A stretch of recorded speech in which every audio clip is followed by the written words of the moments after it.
day, we got the Minnesota Vikings going into the Buffalo Bills. Bills just had that tough loss against the Jets. Josh Allen's got an elbow thing going on. He hasn't practiced in 2 days. This one's tough to call because no matter what, this Bills defense is going to give anybody trouble, and especially a team like the Vikings, where like you get in the mind game like Philly did, and then they look like a really bad offense. So I do think this Bills defense has the knowledge and the ability and the talent to keep up with everything the Vikings have. And then for me, it's up to the Bills on offense, and if Josh Allen plays and how safe they keep him, because he's not the safest quarterback, right? That man likes to leave the pocket. So He I'm likes gonna go contact. Bills here, just on the assumption that Josh Allen is a dog and goes out there and plays through the injury. I'm gonna go Bills either way.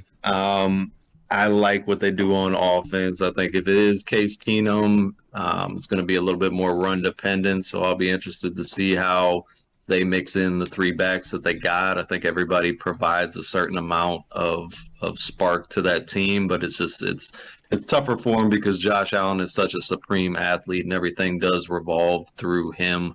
And much it should. I like the Vikings. They've been great this year. I think they're legitimately a dark horse still, but I want to see them win a big game. They did beat the Packers earlier this year.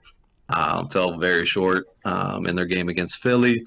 This is another big test for them. Show me that you guys are here to play this season. So until then, I'm going to ride Bills either way if Josh Allen's there or not. Yeah. I'm just going to go ahead and stretch out on an elbow here. And I'm going to go Minnesota Vikings. I don't know. I don't think Buffalo's offense keeps up with Minnesota if Allen doesn't play. And a lot of people think he's not going to play, but these people have played before, so that's why I'm just stretching out on an elbow here. I would even swing your way towards the Vikings, even if these teams are both healthy. But the Bills just losing to the Jets, they got a chip on their shoulder now. They're like, no, that was embarrassing. That's divisional. We need to get back on the right track. And so that's it's one of those games where it's, hey, we had a mental block last week, and it's going to be a mental game this week where we're not going to have any penalties. Yeah, no, I mean it would if Josh Allen wasn't even injured, and we weren't even talking about being questionable or not practicing for multiple days now. He hasn't done anything at all. He hasn't even tried to throw or anything. If this wasn't a conversation, then I would just be like, yeah, man, Buffalo's gonna definitely handle them. I mean, they're not even outscoring Buffalo per game. Minnesota's not even putting up that many points. As high powered as that offense and great as Justin Jefferson is, and how much you believe in Dalvin Cook and everything. I mean, they just got Hawkinson over there. I mean, they're trying to do big things. We'll see if this 7-1 is really just smoke and mirrors, or if this 7-1 is real deal Holyfield. We're gonna see right now. We're gonna see as soon as this game gets played. But I'm gonna take the chance. I'm gonna go underdog again. I don't know, Nikki. How about you? I'm going the Vikes.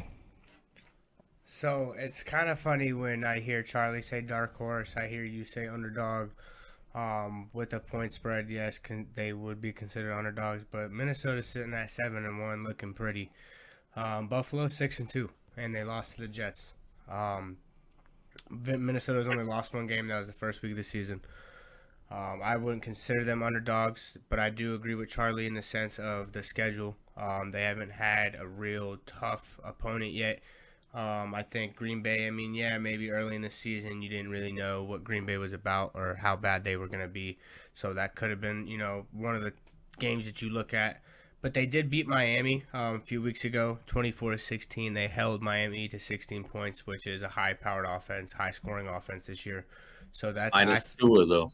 No Tua. There was no Tua, but I feel like that's good in itself. But the rest of the games, Chicago, New Orleans, Detroit, Arizona, Washington. So I do like this matchup. It should be interesting.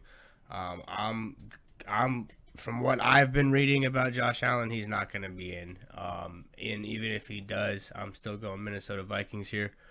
I think that they just outscore Buffalo as good as the defense is. It's crazy though. The stats are crazy. 425 yards or total yards a game for Buffalo, 125 on the ground, 300 in the air. Points per game, 24 for Minnesota. But to touch on that, Eddie, in their schedule, they scored 28, 28, 29, 34, and then 24. So they only scored 24 once. I don't know how they get an average of 24, but so they have been scoring points, but so does Buffalo. But if Josh Allen doesn't play, this one's easy for me. Minnesota. Brady. And I would touch with the Bills starting off, but Yeah. I definitely hear the arguments. The Vikings are, a strong team, and but depending on, I know we said you're saying Josh Allen's most likely not coming in, but still, there's a lot of good guys they're receiving, and the Vikings don't have someone like Sauce Gardner to shut down a side of the football field. So it'll be interesting. I know they got a good safety in Harrison Smith, and they kind of got screwed over by the referee tackling the defender there for the Curtis Samuel touchdown last week. That was a eye roll, highlight reel of its own. But the Vikings obviously need a little bit help in the secondary, and the Bills have the weapons to exploit that. I agree. Anything else to add? Should be a good one for sure. For sure. Yeah, it's an interesting. I guess nobody. I'm not sure if they know these people, but it's an interesting 1:00 game for sure to me. For Eagles' sake, honestly, I hope the Bills win, because the Vikings are still being sneaky good, and we might see them in a rematch in the playoffs. It's a good measuring stick game for the Vikings, even if it is with a banged up or a non-existent Josh Allen, because the rest of the Buffalo team they've had their eyes set on the Super Bowl coming into the season. I think Minnesota's eyes are starting to open to that possibility. And of course, every team is setting goals like that idealistically. But, so this is a roster that is very hopeful of making it to the Super Bowl and coming off the division loss to the Jets, which played sound ball and no turnovers that game. Can you count on that from Kirk Cousins and the Minnesota Vikings?